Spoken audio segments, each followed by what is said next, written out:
My name's George King, I'm 19 years old. I would say I'm an extreme athlete. Ever since I can remember, always so inquisitive about fear, constantly trying to find ways to push my mind and push my body. I don't know why I do it, and I don't know really why I climb the Shard. I just don't want something to go wrong. Can security access this route? I'll get the press there. It's not safe. When I was 13, I was on a school art trip. I remember looking outside the window from my coach bus and I saw the Shard and I was like, I'm gonna climb that.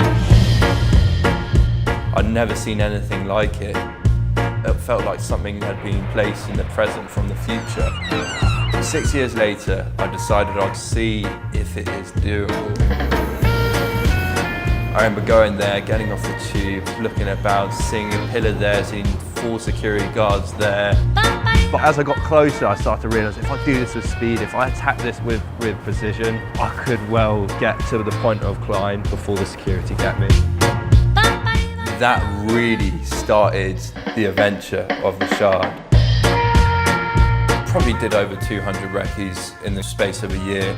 And that got me down a route of wearing different disguises to avoid pattern recognition. Right, so office worker, this disguise will be used. And I'm going inside the office bit of the Shard. Walk around a bit, be on the phone, right? Because if you're on the phone, no one's really gonna stop you speaking to whoever you're speaking to as business, right? So I'm walking around, no, speaking So what on are you it. saying on the phone? You're sort of... I'm just mumbling. I ain't saying anything. I'm just mumbling. Once I feel like I've got everything, put the imaginary phone call down into my pocket, Waterloo East, and I'm out of there. I came almost, I don't want to say psychotically obsessed, but it was such a level of obsession that if I was doing anything which wasn't related to the Shard, I would feel that I'm underselling myself. Been an insomniac my whole life. I don't sleep. I also have ADHD, but I've never seen my disorders as a negative thing. I've seen it always as a strength. There were 3 main friends who were really in on it and really shared the vision. I don't know if I can get Sorry, over so if you get here, Yeah. why are you going all the way around here? I'm doing the climb no matter what. There's no point sort of bringing up the concern that I could die because I'm gonna do this no matter what. Have you thought about using a rope in one hand? I don't want anything to do with ropes. So much I hate to say it, and I don't want to be an advocate of him being more dangerous, but the whole point of this is just there topless, like climbing like a fucking Spider-Man. Yeah. It was this big secret I had, which the Shard didn't know about, my family didn't know about, my other friends didn't know about, that was gonna become true. I knew he was going to do something last summer, but I didn't know what it was, and I almost wanted him to just get on and do it. If he's doing a climb, he said to me, "Do you want to know?" And I said, "No, I don't want to know." I was ready when I was no longer having nightmares of it, because that told me my subconscious was ready, and if my subconscious was ready for it, then I was mentally ready to do the challenge. I remember leaving my house in Oxford with this smile on my face, like it's really happening. I got to a hotel where I was staying for the night, just opposite where the Shard is. I was so fired up. The Shard security are going to wake up to the biggest security breach of its time. The police are going to wake up to a potential threat. The media is going to wake up to a breaking story. And I'm going to finally know if I live or die.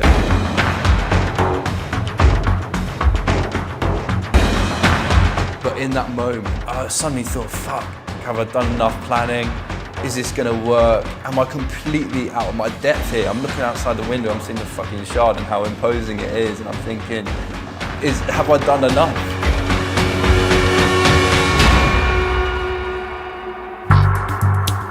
I came out of my hotel room at around 5 o'clock, walking down the hallway, and I remember getting into the hotel elevator and looking in the mirror. It didn't look like there was something human there. Walking to London Bridge station and every sense was just heightened. The city was just waking up and I was trying to sneak in. And that was part of the plan actually, almost to try and get the security when they're not as alert as they should be.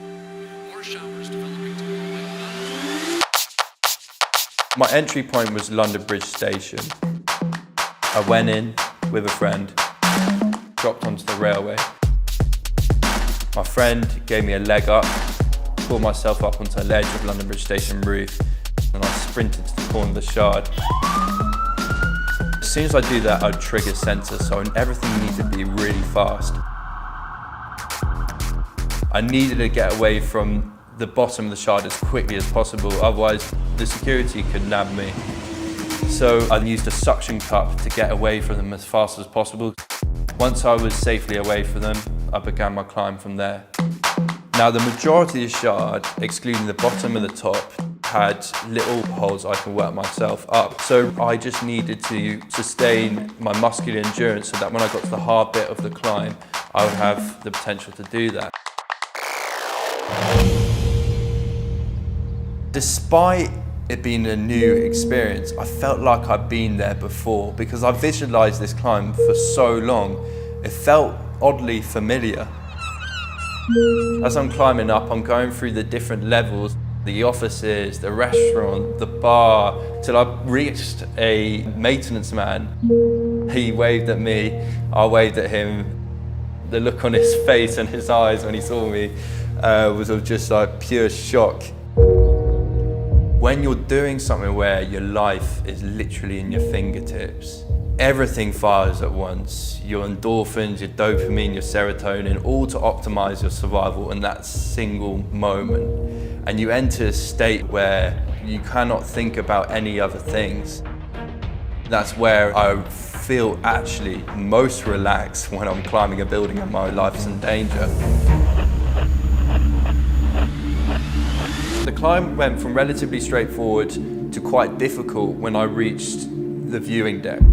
There were no longer pieces of a ladder which I could put my feet into, it was just a smooth panel. My hands were getting sort of this black sort of smear on them. My feet began to start slipping. So I thought the only way I could continue is through momentum to gain traction. So it came as a fight to survive. 20 meters below the tip, I just had to get into the building. If I continued, I would have died. For me, that was not a failure because I couldn't have planned for going above the viewing deck.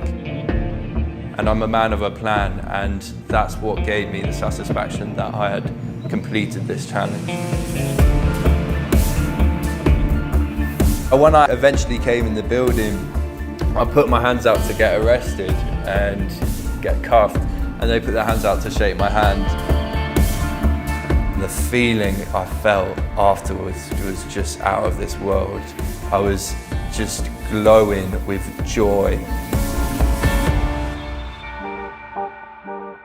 The Shard climb was seen on the news because some people had filmed it on their phones. It was #1 trending on Twitter. No one knew who it was. It was just some guy had climbed the Shard. So I thought, I might as well just tell people it was me. He said, "Hi, Mum." I said, "George, why are you ringing me?"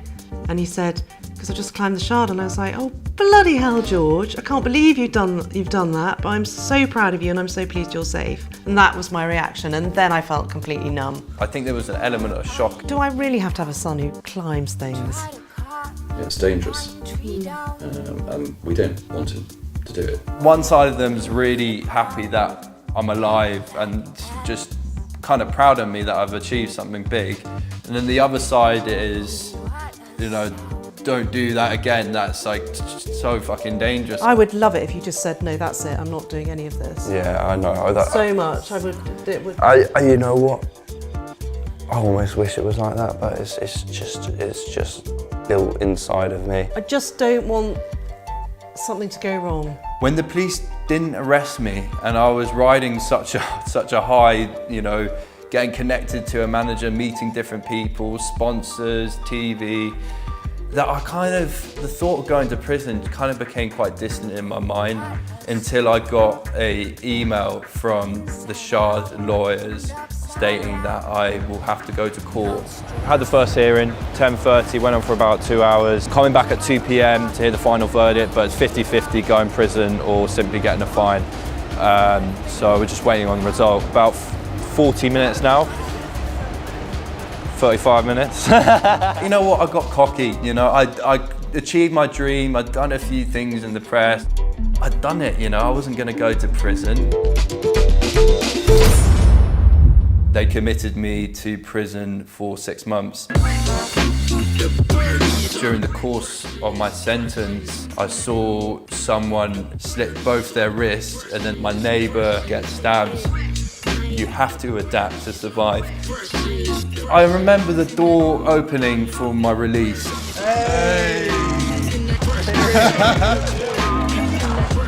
Our plans to shop the world again. I only expected to see my family, and then I saw cameras and like a whole crowd of people. I'm Brian, and I manage the French Spider-Man Alan Robert. He said that he shared what I believed in, and he would like to work with me as my manager. And I'll get the press there so that we cover the whole event. I really felt on top of the world at that particular moment. But I just felt like I needed to do something which is the opposite of incarceration, to feel true freedom again.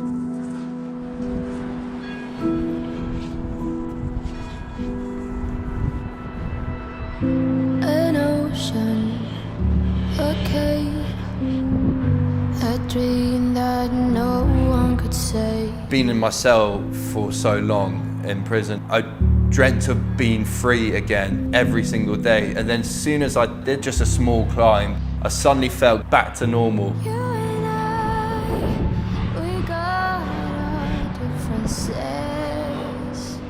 I feel like the whole Shard project taught me that I am committed to do these things, that I do have the ability to adapt to a situation, and that is my path.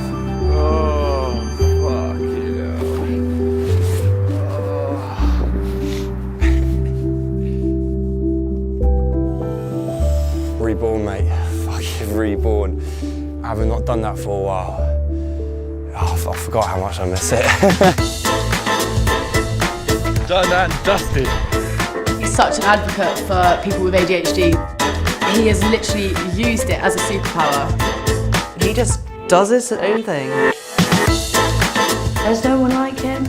You want to get to your deathbed knowing that you fucking gave it your best shot and that you have no regrets whatsoever.